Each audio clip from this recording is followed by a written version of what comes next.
That was October 17th of 2020. And I don't refer to that as my sober date. That was my salvation date. That was the day that God was like, look, man, I got work for you to do. You know, all that stuff that you put yourself through, all those bad things, all that stuff that you thought was the worst thing that ever happened to you is about to give you the greatest purpose that you've ever had. I'm gonna use that. All that stuff was your initiation, and now you're mine. Like, you got a debt, son. Every day you wake up in the morning, you're gonna pay that debt back, and that means you're gonna answer the phone when it rings.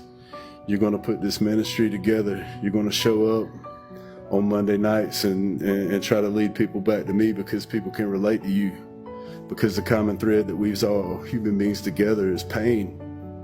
Everybody knows what it feels like. Your story might not look like mine, but it feels like mine.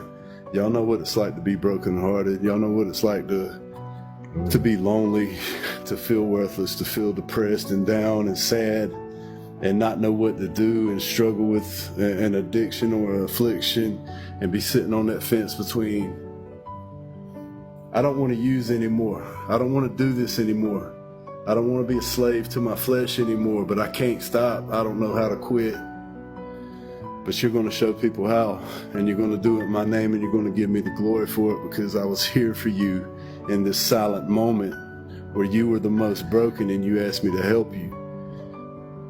That's a debt, man. And that's a debt that gives me an insurance policy that if I do that, then my life's going to get better.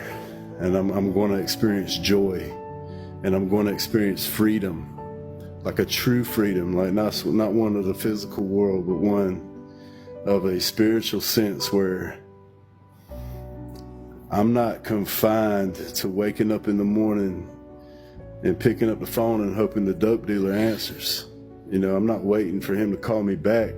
I wake up in the morning with a full spirit and a full heart, and I'm no longer angry that the sun's come up again. Yeah, that's real freedom, man. Like, I have a freedom that is, and this is the really cool part, man. My freedom is cleaved to servitude. So I get to be free because I get to be a servant. I get to go out and preach. I get to go out and tell a story, my story, God's story of what he has done in the life of a sinner, and how he can save you and give you a new name. And man, what a blessing. Like, what a blessing.